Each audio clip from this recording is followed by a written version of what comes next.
دا اودسماتی په ځای کې یا باتروم کې خبرې کول جایز دي او که نه؟ دا یاده کوي باتروم کې او د اودسماتی په ځای کې خبرې کول دا به دوه قسمه دي، یا د دې دوه حالات دي. اولنی حال دا دی چې یو انسان د قضای حاجت په دوران کې خبرې کوي، لکه قضای حاجت کوي او د هغې په دوران کې خبرې کوي، نو په دې باندې خو د اهل علمو اتفاق دی چې دا خبرې مکروه دي. د څلورو مذهبونو په دې باندې اتفاق دی، دا فقهي مذاهب چې دي، ځکه چې دا مناسب نه دي. او پیغمبر صلی الله علیه وسلم منم کړې ده چې دوه کسان ناست او دسماته کوي او د یو بل سره خبرې کوي، الا استثنائي حالات په دې کې څه دي؟ مواضع الضروره ورته ویل کېږي، د ضرورت ځایونه، لکه یو سړی دی او دسماته کوي، یو ځای کې ناست او دسماته کوي او یو وړونی ولیدو چې هغه کندې ته ولیدو واله دی، دې ټیم کې په ده باندې واجب دي چې دی خبره وکړي که نه؟ ولې واجب دي؟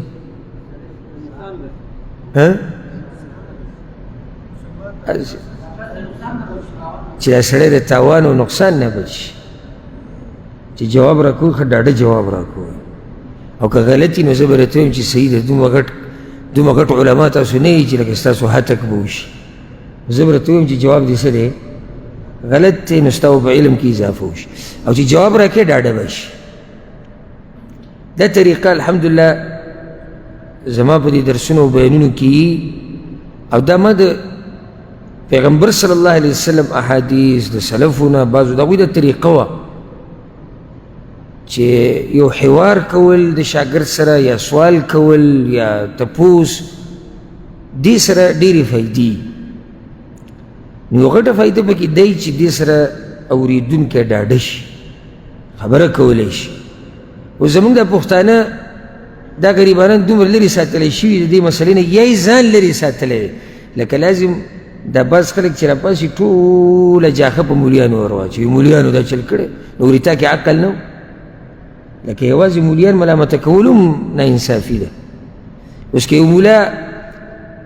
ما لرې ساتي دی یو داسې کار نه چې ما ته پکې فایدې نه ولې ما ته پته نه شي چې دې کار کې زما فایده ده؟ دنیوي کارونو کې خو چا دا ونه وایي چې یاره زه بس پوه شوی نه یم، هر سړی منډه ویلي کېږي.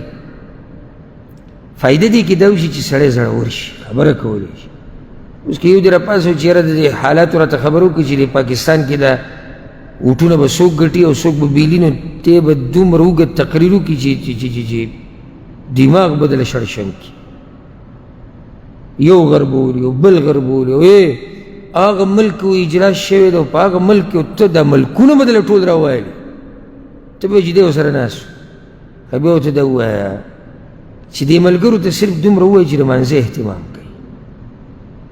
نو دی به داسې زور شروع کړي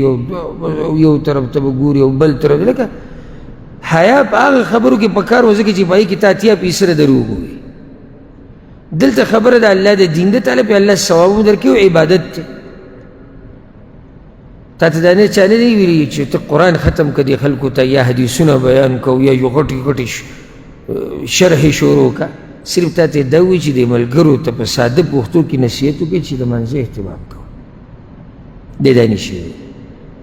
ویلی، ده چېرته دا جذبه ونه چې زه دا کار وکړم، او سړی په هغه کار کې مخکې کېږي چې د هغه کار سره یې شوق جذبه، چې شوق او جذبه دي نه بغیر اول خو د الله توفیق دی، دا دې کې خو شک نشته، خدای ده کوي د هغې نه بعد چې جذبه او شوق دی نو دا کېدی نشي چې ته دین زده کړي بلکې دنیا هم نشي زده کولی. اولې دا خلک وایي نو پلانې مړه دې مزدوري نشي کولی، شوق یې نشته وایي، شوق. نو دقه شان د دین هم یو شوق چې څوک یې زده کوي او شوق یې جذبه ده ته الله ښیي، نو خیر دی جواب را کوي اگر که صحیح اگر که غلط شي، او ستا نه بس هغه ستوري نه کمیږي کوم چې د حکومت هغه کسانو ته لګېدي چې دنه ستوری کم شو، ځکه جواب یې غلط ورکړ. دا مجلس دی د علم،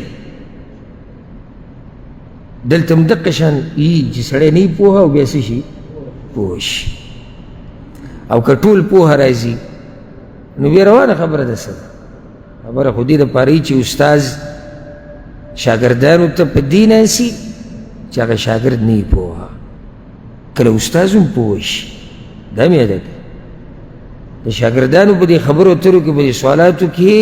استاذ دپاره هم لویه فایده پرته وي. کله استاذ په غلطه وي، ګوره ښه شاګرد یو داسې خبره بیان کړي چې د هغه ورته ذهن بیا لاړ شي، که نه خبره مې غلطه ده. نو یو سړی دی هغه اودسماتي ته ناست دی او یو ړوند کس یې ولیدو چې هغه کندې ته ولیدو والی، ده باندې واجب دی چې د هغه ته اواز وکړي. یا یو سړی دی لکه چاته څه نقصان ملاویږي د بل څه داسې وایي داسې ضروري خبره وکړي. یا یو سړی دی اودسماتي ته ناست دی او څوک د کور دروازه وهي چې څوک شتي څوک نشتي څوک چغې وهي، دله پکار چې جواب ورکړي. نو دا خو هغه ځای شو، هغه حال شو چې یو سړی اودسماتي دوران کې خبره وي. دې ټیم کې خبرې کول نه دي پکار، اصل دا دی. د الله یادول خو ښه بدتر دی، خو بلکل نه یادي. دویم حال دا دی چې یو سړی د اودسماتي په ځای کې ناست دی خو اودسمات یې نه کوي، نو دې ټیم کې هېڅ خبره نه ده چې سړی خبرې وکړي، الا دا د دې نه دې ډډه وکړي چې الله دې نه یادوي، ځکه چې دا ځای مناسب نه دی چې هلته سړی الله یاد کړي. نور که هر قسمه خبره کوي، دې کې څه دلیل شریعت نه دی ښوولی چې دلته خبرې حرامې دي. دغه شان د بعض عوام دا وایي